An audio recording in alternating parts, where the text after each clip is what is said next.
Good afternoon, everyone. My name is Lauren Heitzman. I'm a sixth-term Inside Wire Apprentice and an employee of O'Neill Electric. I'm a proud member of the IBEW Local 48 here in Portland.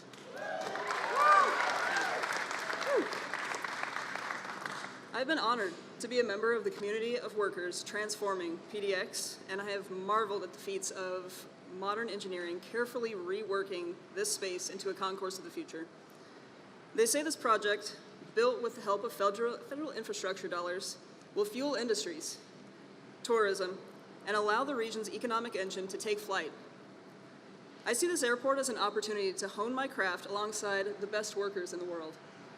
This airport is an opportunity, this airport is the firm foundation for families to grow and flourish. I grew up in a single-parent home. My mother often went hungry so that I could eat. She had jobs, a college degree, but no health insurance. We had a car, but not really any money for major repairs. I myself have been a barista, a TSA agent, an officer, and even for a short time, a professional mountain biker. That was fun.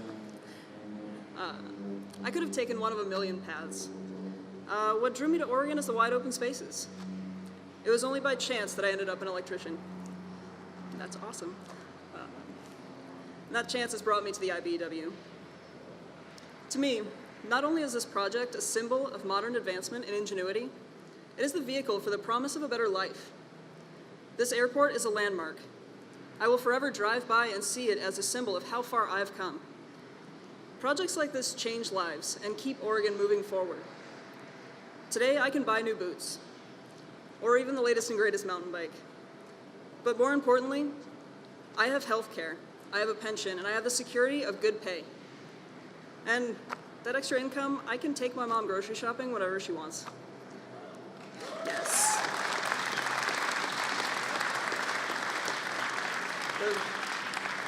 The financial security that I have to take care of my family is what's important, and that's what this job means to me.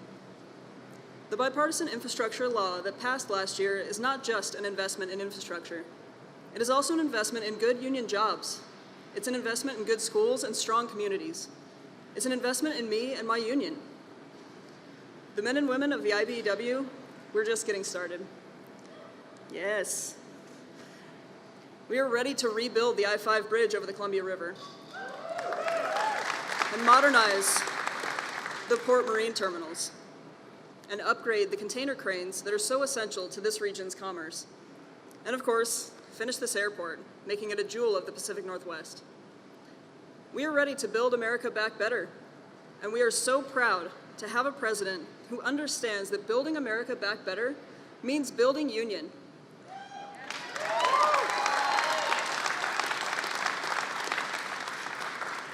And now, it is my absolute honor to introduce you to the President of the United States, President Joe Biden.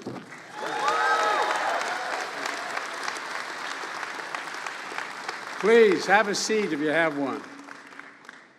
Thank you all very much. It's great to be back in Portland. It's great to, and Lauren, thank you very much for that introduction. And Mayor Wheeler, thanks for the passport into the city.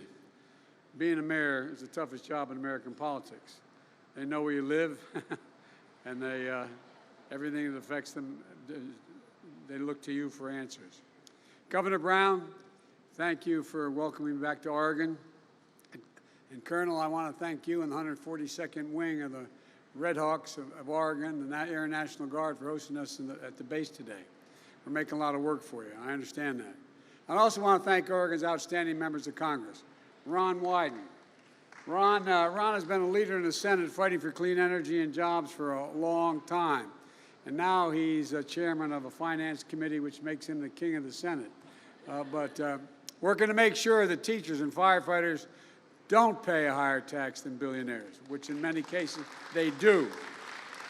We're going to get it done, Ron. We're going to get it done. And Senator Jeff Merkley, a leader on climate and foreign policy. And, you know, we've been together, put together this bipartisan infrastructure bill. Jeff was a key leader in getting that done. He made sure it included the money for wildfire prevention, help prevent and respond to fires like the thousands that burned 500,000 acres across Oregon last year. all those major fires that took place since I've been in office with FEMA. I've been in a helicopter from Northern California to these across the Northwest, and into the state of Idaho. It's just devastating what's happened, what continues to happen. And Congressman Pete DeFazio, chair of the Transportation Committee. Pete's helped ensure that we're going to rebuild the country, and we buy American. We buy American. And look, with union workers and U.S. Steel, we're going to miss Pete. We're going to miss you, Pete. I don't know. I wish you weren't leaving. And Congressman Earl, where's Earl? There, Earl, thank you. Earl had me ride here on a bicycle, but I don't mind. But I got a new one. It's really not a little race. Anyway, a critical voice in Congress when it comes to investing in infrastructure. Earl helped bring together labor and business to help get this done. And Congressman Kurt Schrader, he's played a key part in the progress we've made as a nation on jobs, economic growth, and clean energy. Thank you very much, pal. And he's strong and consistent voice to make sure we modernize our infrastructure and help Oregon and everyone all across America. You know, the last guy that had this job talked about Infrastructure Week. Every week he talked about Infrastructure Week. It didn't come for 4 years. Well, I gave you Infrastructure Decade. This is for 10 years. $1.4 trillion. And Suzanne, who works tirelessly to ensure that we have left out, no one's left out, you know, including women and people of color. We're building a better America. When I got elected, I said, and I meant it, people weren't sure I really meant it, but I said, I want my administration to look like America, and it does. There are more women in my administration than men. There are more women in positions of consequence. There are more African Americans judges that have been appointed than every other president combined has appointed. Folks, I want to thank you all for everything you're doing for the people of Oregon. We're here today to talk about investments we're making to modernize this airport, and this is an economic engine for the entire region. Though through the bipartisan infrastructure law, we're investing $25 billion to upgrade and modernize American airports out of the money that is the over $1 trillion we're spending in infrastructure. Airports all across America are second rate. I used to tell the story that if, in fact, I dropped you in the middle of the night in an airport in China and an airport in the United States, took a blindfold off and said, where you were, you'd think the one in China was in America. We've fallen behind. We haven't invested in ourselves. And I want to thank Ron and Jeff, Peter, Earl, Kurt, Suzanne for helping prove that America can do big things again. We can do anything we want to do. Bothers the heck out of me that there's this belief that we can't do big things anymore. But we can. We're proving we can. And we must build a better America. And a good place to start is right here in Portland. Folks, look, Portland International Airport is a perfect example of both the need and the opportunity and the ability to make progress. I don't have to tell you that it's an essential economic engine for the entire region, not just Portland. A lot of folks may not know it, but this airport employs 10,000 people. 10,000 people. Every day they show up, airline workers, technicians, retail workers, maintenance staff, and more. In addition, 20 million people travel from this airport every year, bringing 330,000 metric tons of cargo in and out of this state through this airport in the air. Shipping seafood from Oregon to fishermen all across America, all across the world, quite frankly, bringing goods from every corner of the country to Oregon homes and businesses. But here's the deal. It's been much too big and too long since America's invested in our own airports, our ports, and our rails. We haven't done it. We used to have the best infrastructure, rated the best infrastructure in the world. This is a fact. We are now ranked by the international community as 13th best infrastructure. 13, the United States. We've stopped investing in ourselves. We stopped investing in our people. We stopped investing in America. And I know people are tired of hearing me say it, but this time we're going to lead the world and invest in ourselves, invest in the nation, and invest in our people. That's the place to start.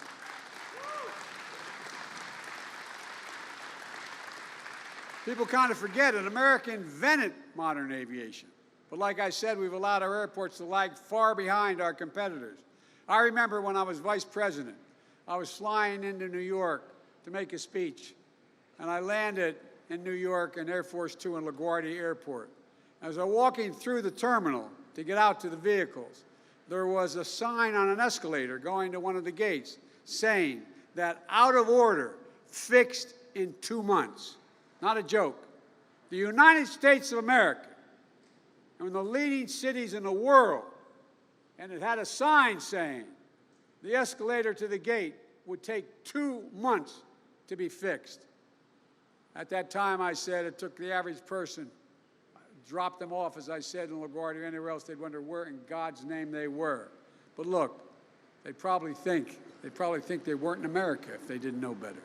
But folks, by the way, LaGuardia I caused a bit of a stir because I said it publicly what was happening. And guess what? The governor and legislature decided they had to change things. And they invested $4 billion into one of the great destinations of the world, New York. The whole point of telling this story is I realize I'm preaching to the choir as we need to invest in American airports and here in Oregon. As I said earlier, through the bipartisan infrastructure bill, which I might add, I wrote the original one with my own paw. I wrote it, sat down and wrote it, because I was convinced there was no other answer other than begin to invest in our country again.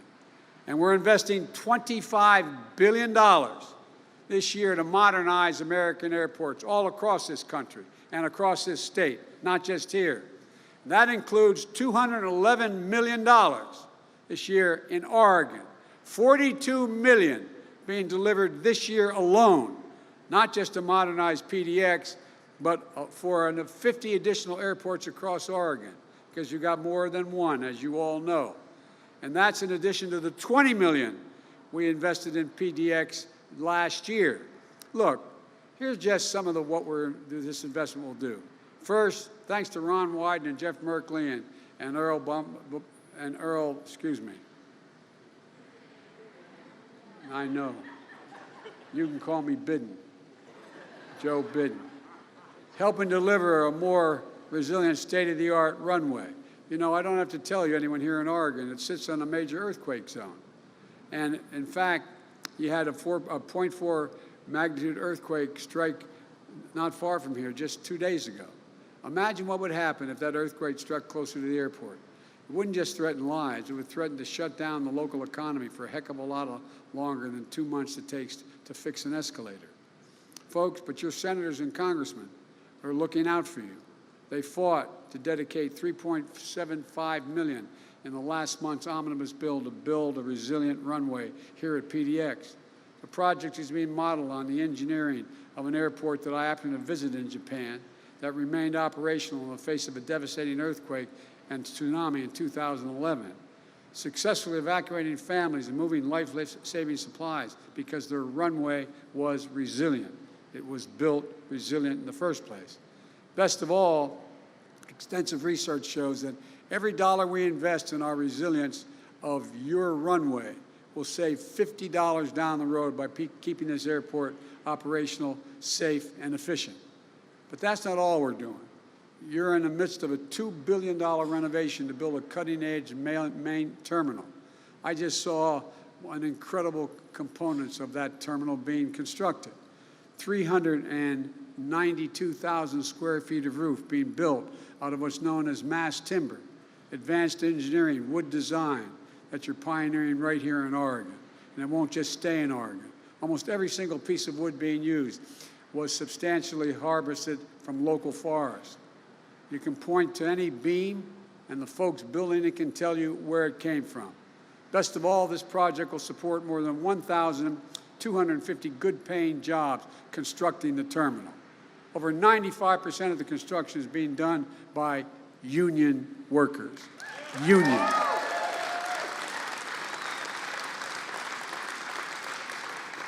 Someone criticizing me, too, I guess it was now 2 months ago, said, you know, you use the word union more than all presidents combined. Well, there's a good reason for that.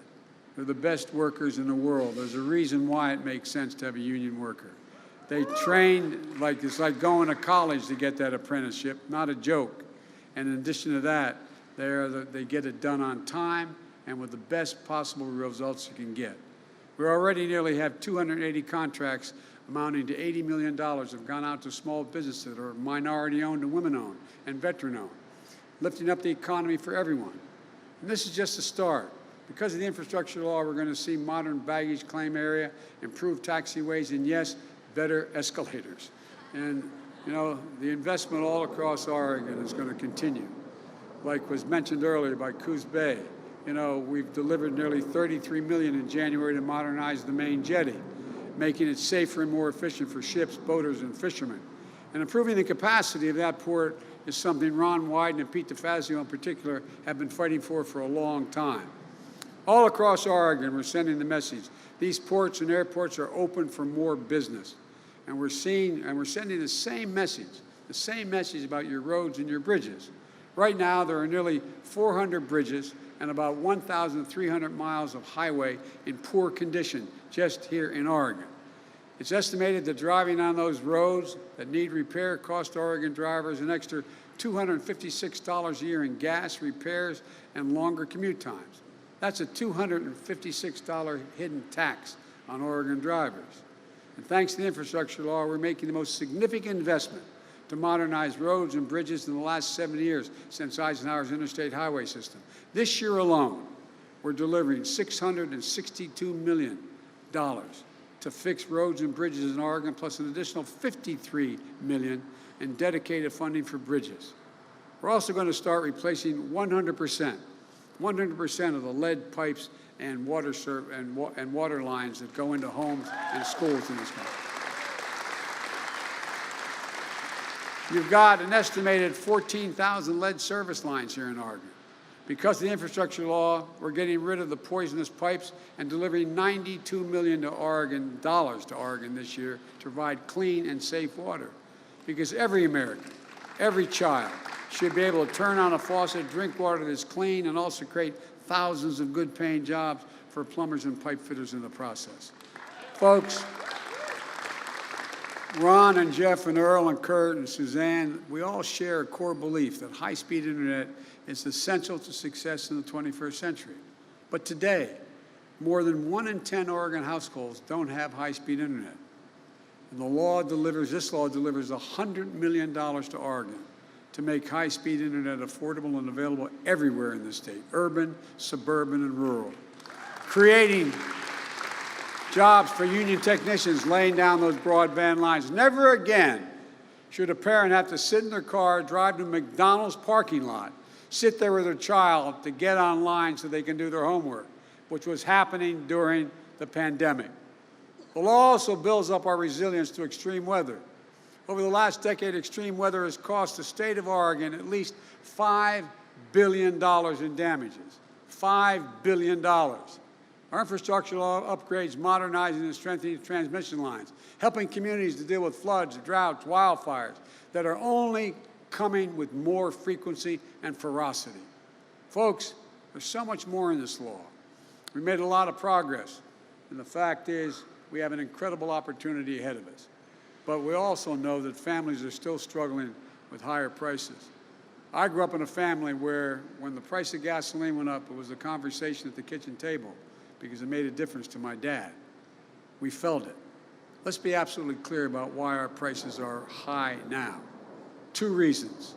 First, COVID. The way the global economy works, if a factory in Vietnam makes a computer chip and shuts down due to COVID in Vietnam, the ripple effect can slow down automobile manufacturing in Detroit. So because of the pandemic, we've had disruptions in our supply of important materials. So prices went up. Just look at automobiles. Last year, they accounted for 1/3 of all the inflation in America. 1/3 was because of automobile companies couldn't get computer chips, and the price of automobiles skyrocketed because there was significant demand because the economy was growing, but no availability. So I'm calling on Congress to pass the bipartisan innovation bill to make more of these chips here at home and speed up the supply chains. And folks, with regard to supply chains, let me say one thing.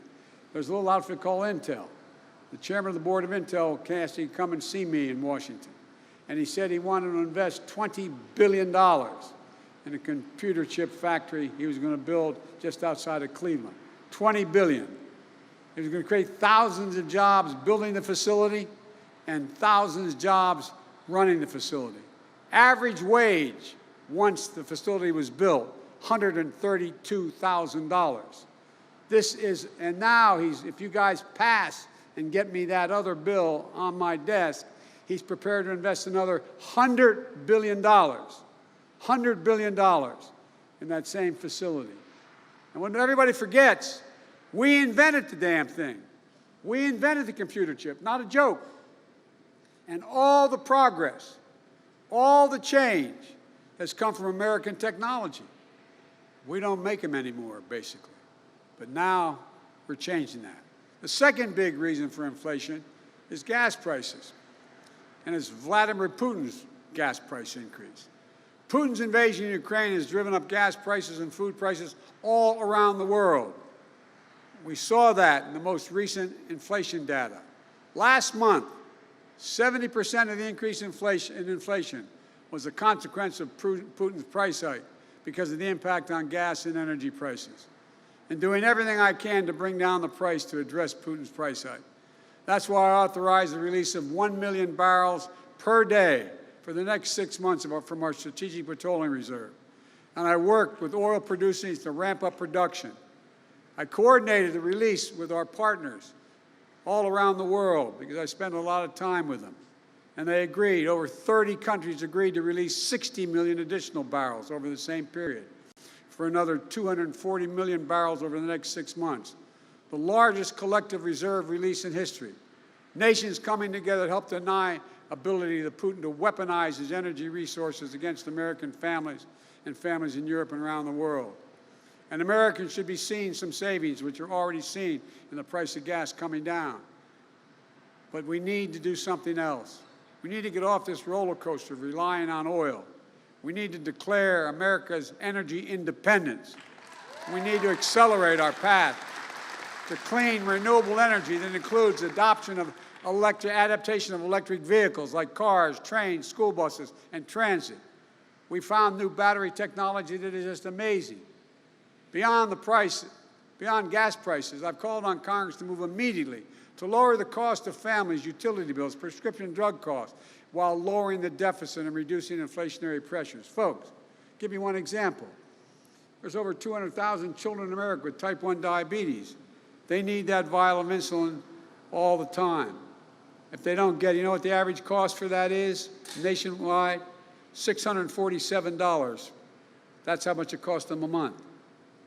Not only is a concern if you don't have the insurance, you don't have the income. Imagine being the parent, robbed of your dignity, knowing you don't have ability to help your child at all, and seeing what's happening. You know how much it costs them to make that one vial? $10 dollars. $10. With a little bit of help, and I know my colleagues support me, with a little bit of help, and a few Republicans getting out of the way in the United States Congress, because none of them are helping, we can lower that price to $35 a month, and they still make 3.5 times what they paid for it. Make a difference in families' lives. We can do it without raising taxes a penny, and anyone making under $400,000. No one making under 400 grand see a penny in their taxes go up. That's the best way Congress can address inflation right now. Lower the cost of other things for people, everyday people working like hell just to keep food on the table. Let me close with this. When I was running for office, I'm sure you heard me say 1,000 times, I was going to build this economy from the bottom up and the middle out. Because when that happens, everybody does well. The wealthy do very, very well. The poor have a way up, and the middle class can grow. As my dad would say, and just have a little bit of breathing room. Just a little bit of breathing room. So we're going to deal in the people and the places that have been left out and left behind. We're making progress. Over the course of my presidency, our recovery has created 7.9 million jobs. More jobs created over the first 14 months of my presidency than any presidency in American history. Over 420,000 manufacturing jobs. Who says we can't manufacture our way through all of this? We are the best workers in the world. Not a joke. Unemployment nationwide is at 3.6%, down from 6.4% when I took office 19 months ago. The fastest decline in unemployment at the start of a term of a president ever recorded. Oregon, you just added 122,000 jobs, and unemployment has dropped from 6.4% to 3.8%. Last year, and during all this time, don't listen to my Republican friends in Congress, last year, my budget reduced the deficit by $350 billion. Hear me?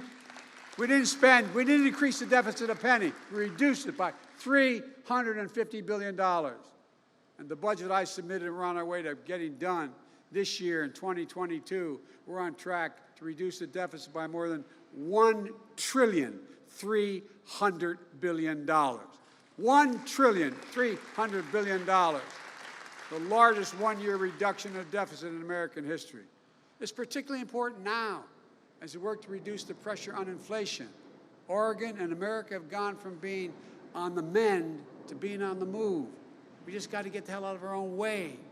So we're coming forward with challenges from strength, positions that we're in, not like we've been before. I'm more optimistic about America's potential today than I've been any time in my career. And I've been doing this job in national politics for a long time because I see a future that is without a limit. I mean, this is the United States of America, for God's sake. We're the only nation in the world. This is a fact. Look it up. The only nation in the world that's come out of every crisis stronger than when we went into the crisis. Stronger. Every single time.